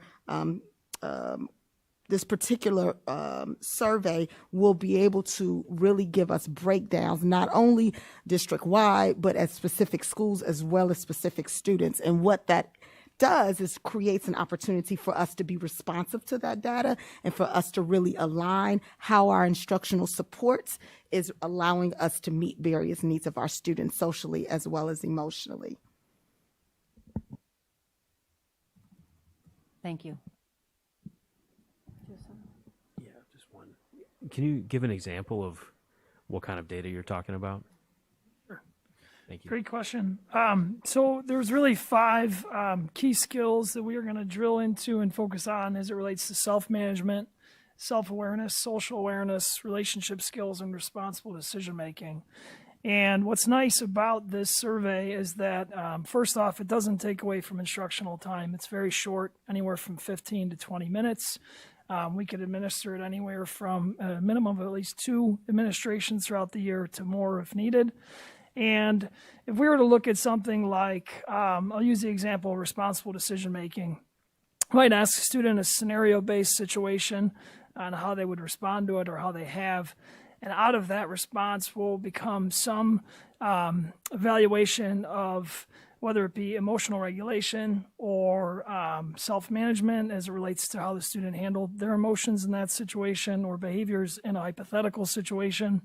And what that does for us is it allows us to look and actually we'll even be able to plot that and see, where different classrooms are at and then design, whether it be short mini lessons to address any of those areas in need or holistic school approaches. It might design and lead to a different conversation at a staff meeting as to how, we're doing groupings in a math class, and is there a way we can make that math lesson, a real world problem that also tackles one of these social emotional skills. So it's really going to provide a nice, quick assessment of how a student currently approaches that work. And given, just the remoteness of being in the pandemic over the last year and a half, it really, I think, is going to be helpful for us to see where our students are at and where we're going to take them. Did that help kind of give a snapshot a little bit? Okay. Okay, anything else? All right, you can call the vote. Mrs. Stufen? Yes. Mrs. Troutman? Yes. Mr. Kaczynski? Yes. Mr. Collins? Yes. Mrs. Arvanitis? Yes. Mrs. Hassler? Yes. And Mrs. Caforio? Yes, 7 ayes, no nays, motion passes. Okay, agenda action items. Item A, approval of resolution of the Board of Education transferring money from the Education Fund to the Debt Service Fund. Could we get a little bit of background, please? This is an annual resolution. The Illinois Program Accounting Manual requires us to pay debts out of the debt service fund. These are the debts for the technology leases. So this is a transfer from the education fund to the debt service fund in order to pay the technology leases. Thank you. Could I have a motion, please? I move that the Board of Education approve the resolution to transfer money from the education fund to the debt service fund for the purpose of payment of technology leases. I second. Any comments, questions? Okay, you can call the vote. Mr. Kaczynski? Yes. Mrs. Stufen? Yes. Mrs. Arvanitis? Yes. Mrs. Hassler? Yes. Mr. Collins? Yes. Mrs. Troutman? Yes. And Mrs. Caforio? Yes, 7 ayes, no nays, motion passes. Item B, approval of resolution adopting the budget for fiscal year 2021-2022. We've already had the budget hearing and the presentation, so I will ask for a motion. I move that the Board of Education adopt the budget for fiscal year 2021-2022 as recommended, and that the President and Secretary be authorized to enact the resolution and certificate of authorization. I'll second. Any other comments or questions regarding the budget? Okay, you can call the vote. Mrs. Arvanitis? Yes. Mrs. Hassler? Yes. Mr. Collins? Yes. Mrs. Stufen? Yes. Mrs. Troutman? Yes. And Mr. Kaczynski? Yes. And Mrs. Caforio? Yes, 7 ayes, no nays, motion passes. Item C, approval of District 205 Board of Education protocols. I'm going to give a little bit of background on that before I ask for a vote or a motion. So last Wednesday night, the Board of Education held a special closed session meeting with a representative from the Illinois Association of School Boards to review good governance principles and establish our Board of Education norms, sometimes called operating practices or principles. As a team of 8, the Board of Education and the superintendent are to work together to set the vision of the district and accomplish the goals we set forth to provide a high-quality education for our students while wisely stewarding the resources of our community. Establishing healthy operating practices together as a team and sharing them with our community is an important component of building trust with each other, with the administration, and with our community. With healthy operating practices in place, the board and the superintendent can move the district forward in their respective roles. The Board of Education having the responsibility to govern the district, or asking the who, the what, the why, and the how much. The superintendent, through board policy and expertise, having the responsibility to operate the district by managing, recommending, and implementing, answering the questions of how, when, where, and by whom, in order to lead the staff and improve district performance. As a team, we have established the board norms, each with a policy reference for formal approval tonight. Additionally, in order to respond to our community's concerns and or questions as quickly as effectively as possible, we have worked as a team to establish a chain of command, which is a communication tool that will provide a roadmap for our community when looking to share a concern or a question. This tool, which in Board Policy 3.30, the superintendent can establish, and we have worked on as a team, this tool will be shared with our school community in an upcoming communication and published on our website. We, as a team, will continue to carve out time to learn together and evaluate our practices together in order to share in the incredible responsibility of providing an excellent education to our students and wisely stewarding the resources and reputation of the district. And with that, I will ask for a motion to approve the board protocols or norms. I move that the Board of Education adopt the board norms protocols. I second. Any comments, questions, anything else? Okay. All right, then you can call the vote. Mrs. Hassler? Yes. Mr. Kaczynski? Yes. Mrs. Stufen? Yes. Mrs. Troutman? Yes. Mr. Collins? Mrs. Arvanitis? Yes. And Mrs. Caforio? Yes. 6 ayes, no nays, 1 present. The motion passes. Mrs. Schmidt, when you have a chance, could you put those, move them up to public? I'm noticing that they're on. So, all right. So moving on the agenda, superintendent's communication. Item A, 2021-2022 Moving Forward Together update and COVID metrics.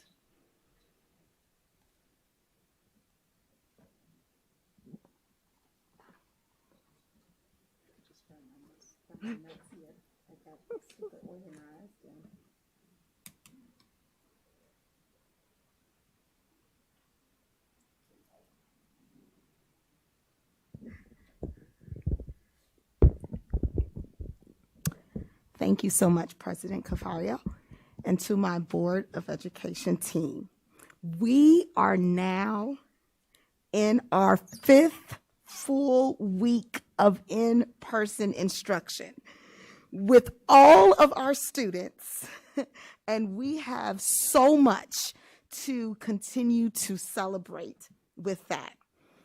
We continue as a board team of 8, as well as our administration team, continue to be proud of our team for their hard work and the students in making sure that everyone is safe during the school day.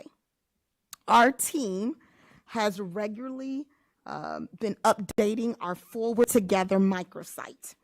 Some of the recent updates that I would just like to highlight include adding information for parents about when they will receive communication related to any COVID positive case, clarifying when to send students to school and when to keep them at home to ensure that we maintain a healthy and safe school environment, providing information about our voluntary BioNext Now testing program, and updating information about the executive order requiring that staff members be vaccinated or submit weekly COVID testing, which began September 19th, 2021. On September 8th, 2021, we launched our COVID metrics dashboard, which provides real-time data for our community about our county, our district, and school data related to our COVID information. In your board packet this evening, there is information for you specifically, and I want to say this publicly, related to Jackson Elementary School, which involved a number of cases between students and staff. Our team reviewed the layered mitigations to ensure students and staff are safe, as well as effectively communicated with our entire Jackson school community. Some of that review of our layered mitigations included checking the air filtration as it was considered in those outbreak rooms as designated by the Department, County of Public Health, expanding the air filtration, flushing, and increasing sanitation procedures, reviewing closely our cleaning procedures, our processes, as well as working with our principal to ensure the hand and hygiene practices are appropriate, as well as to ensure that our hand and hygiene practices are really in place, and just making sure that we have appropriate use of masks for students as well as staff during the school day. As you know, part of the executive order of 2021-2022 requires staff members who are not vaccinated to submit a negative COVID test each week. While we initially engaged with SHIELD Illinois for on-site COVID testing, another organization has stepped up to work with our district, as well as several surrounding organizations, allowing for testing to begin on site possibly as early as next week. I just want the board team to know, as well as our community, that we are in the process of working through that contract and engaging with several of our legal team, as well as our insurance. And so once that has been signed, sealed, and delivered, then I will present that to our board as well as to our community. But that's the reason in which we're not publicly now sharing in the specifics of that contract and that organization. In the weeks to come, we plan to expand our testing program, which could include voluntary option for students to potentially receive a weekly PCR testing on site. Again, I want to underscore that we are starting with providing this as a service to our unvaccinated staff, and then we will look to potentially expand that as for a voluntary option for any family that would like to opt into that. This level of testing would support also a test to stay protocol, which is now allowed by the DuPage County Health Department. So as this voluntary testing begins and comes into focus, we will continue to share additional information with our board as well as our families. Finally, we are so excited that this week is homecoming week at York High School. I'm sorry, I have to say it, go Dukes. And I just really wanted to publicly recognize that our homecoming week festivities at York High School are taking place. They are already underway. On Friday, we will hold an outdoor pep rally on the football field at the end of the school day. Then on Saturday, our dance will also be held outdoors so that students can be mask-free. Whenever students are inside our buildings or might go into our field house for some of the games and some of the activities at that time that we've set up, they will be asked to wear a mask. We are anticipating a fantastic turnout. Our students are extremely excited. As an alum, I cannot wait also to participate in the homecoming festivities. That concludes my COVID update and moving forward. Are there any thoughts or questions? I'm sorry, you're supposed to speak. I think we have a protocol that we do. Yeah. Thanks for that. Any questions, comments?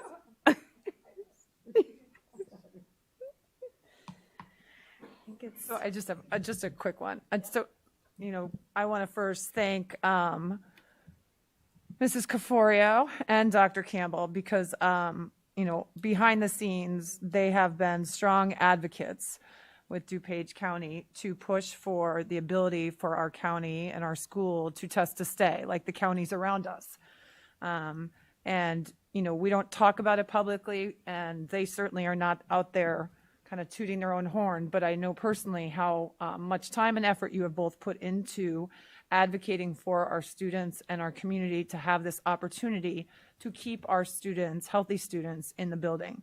So I really do want to thank you both.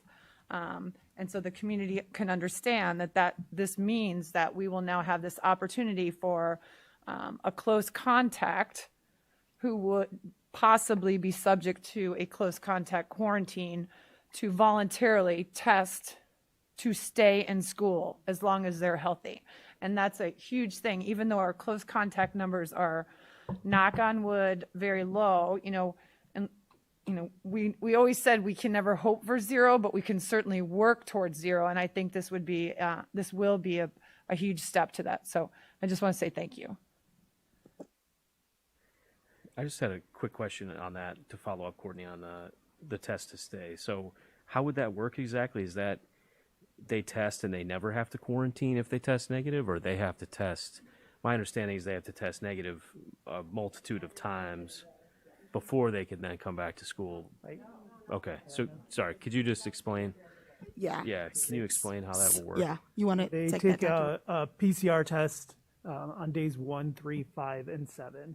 And if each of those tests are successively negative, then they continue to stay in school. Okay. Got it. Test Tuesday. So, yeah. Okay. That's great. Yeah, to clarify even more, so Dr. Rubenstein, so say, we've heard some of these close contact quarantines get notified at lunchtime. You're a close contact quarantine. And then students have been pulled out of the building. Is that still the protocol, or is it you are a close contact, you can take that test right there and go to the nurse, take the test, or unless you're still working on these kind of details. But I think those are the things that parents want to know moving forward. We are still working on some of these details, but that is exactly why we need to have a more robust testing program that is voluntary on site for families who are looking to keep their students in school in that exact situation. So in theory, right? Like, so if at noon you find out there's a positive COVID test, you figure out who those close contact were. Those students could go to the nurse, and that could be day one, and they could test, and then go, and 15 minutes later go back to class. Correct? In theory, and then the third day they would do the same thing at the beginning of the day before they start. I say correct. It may be 1 day out, like a 1 day quarantine. So as so you're- opposed to they may have to go home that day. Okay. But they may be able to come back that next day with that negative test. So like the company that we're working with, and even with Shield, Illinois, their results are within usually 24 hours. So the way that we're working with the company is to provide typically morning tests, so that they can get the tests in by noon, that sort of thing, so that people can be notified before the next business day. Those are the hopes. There's lots of logistics still to work out, so that we can be the least disruptive in all of these situations. So, And just to clarify, parents have to give permission, right? voluntary. Like Yeah. just lots of yeah. there's informed consent all along the way. It's really a robust process of opting in. There's no way that you're like your kid could do it on his or her own, unless that student is over the age of 18. So I look forward to, once you guys nail down the details, for us to, as a community, hear all about that, so it's clear for our families to know what their options are. So I look forward to that. And Kevin, to that, can I ask to clarify? Did I hear you say that's why there's the importance of volunteer testing? What do you mean by that? that's exactly what we're talking about. So like in order to really make this work, to Courtney's point, so if we recognize that there's a COVID positive person in the middle of the day, and if I'm COVID positive and Athena is my close contact because she's been sitting next to me unmasked for part of the day, then we can test Athena using the on-site testing that we are getting set up, then maybe send Athena home just for that afternoon or just whatever, and wait for those test results. And then pending that negative test result, she can probably come back that next day. But that's all pending having good, robust on-site testing there within our schools, which we don't have right now. But that's what these You're working on it, yeah. That's what you're working on. That's what we are working on. Yep. And you said that DuPage County Health Department is in support of this, or they're just saying it's okay to do? They are allowing. Yeah. And then that doesn't, there's nothing negative toward that, right? I mean, that doesn't impose anything, or they are supporting us in doing that. Yeah. Like it just sounds like what's the catch, or what's the There con, or what's... there isn't. I can just, again, restate what was shared with superintendents, and that they are allowing the test to stay option. I just have one thing. So that would also be for students who are not showing any symptoms. So that would be only in that case, just so people understand that. Correct. Yes. Do we have a sense yet, we're 5 weeks in or so, of how many of the quarantine students are ending up testing positive for COVID? If we don't have it offhand, maybe we could cover it next time that we get together. Okay. Yeah, maybe at the next meeting, just a quick update if we have the data would be great. Thank you. Yeah. Couple things, sorry. Can't let that go by. A lot of wins, Keisha. Thank you to you and your team. I think that this is all really great news. Test to Say is something that our communities in DuPage County had a disadvantage not accessing that program.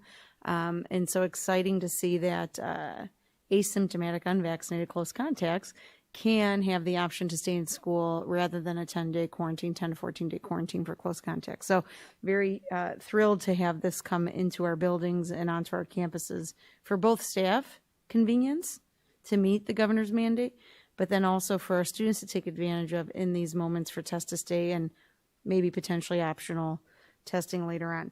Another one, just about the low rates. And I love this dashboard and the data and the way that you all kind of spelled this out. It's so clear to see how we are trending with the county on, now your hearing rates are dropping, and this is showing just that. And that's wonderful to see. And again, COVID positive versus quarantine because of home or external close contact compared to school-based close contact. And those numbers are really nice to see at that low rate. Finally, so happy with the planning of homecoming. Kids are so thrilled to be back at school and to have a sense of normalcy. And thank you to the principals and staff who've organized what sound to be really exciting events for our kids to participate in and spend time together and really celebrate the pride of our schools and community. So thank you. All right. Is that it? All right. Okay, FOIA, Freedom of Information Act requests.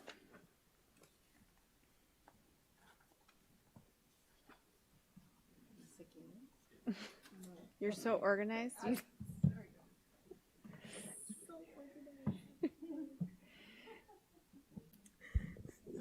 FOIAs. One FOIA request involving student records was granted. 3 FOIA requests regarding curriculum was granted. 1 FOIA request for staff information was granted.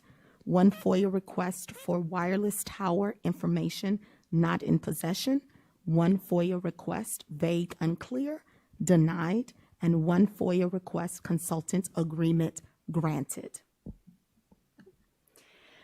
All right, thank you. And finally, the social media highlights.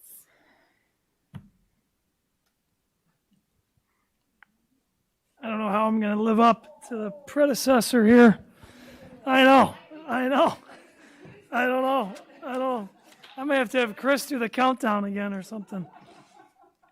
I'm going to do my best here. I won't be as poised, professional, let alone as articulate as somebody who used to do this, but I'm going to try.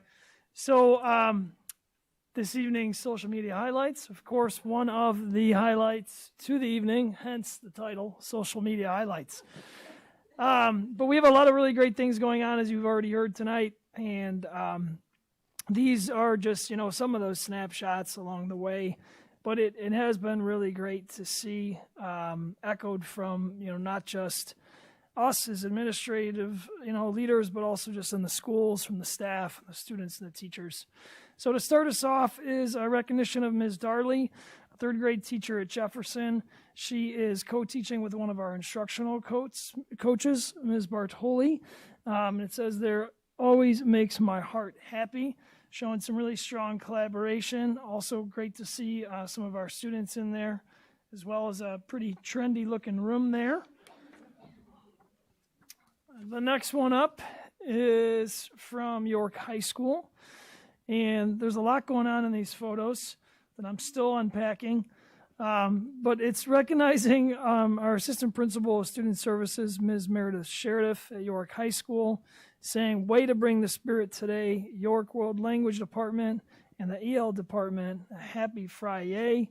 And you'll see there all of those other folks along the team that are tagged, as well as This is York, Dr. Bagdasarian, Dr. Robacek, as well as York Activities.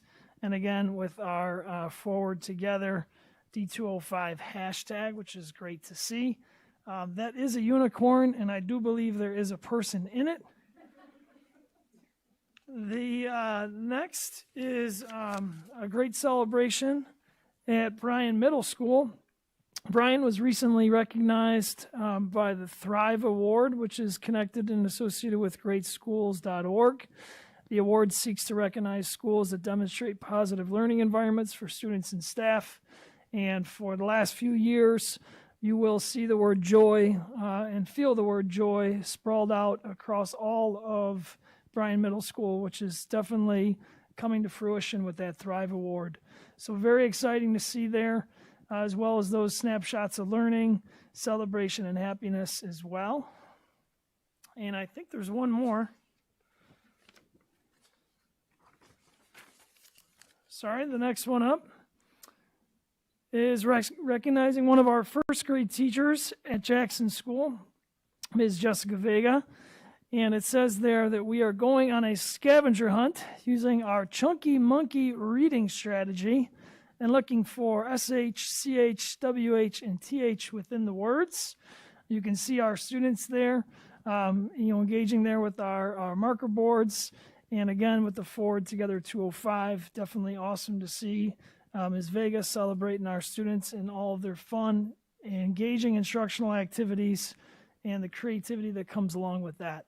Just a snapshot again, there are many more to come, and those are the social media highlights. Thank you. Oh, how she did it.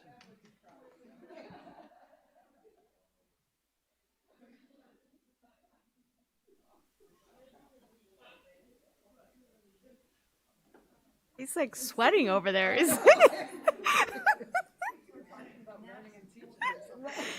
All right. Board communications. Any board members have anything? And did you just maybe want to? Could you just address? Yes, I public wanted. comment? Yes, I wanted to just as a quick follow up to our previous board member meetings, where several students expressed some concerns, and I just wanted to make the board aware as well as our public aware that a member of our team has met with students to review as well as to resolve any concerns or issues that were expressed. All right, thank you.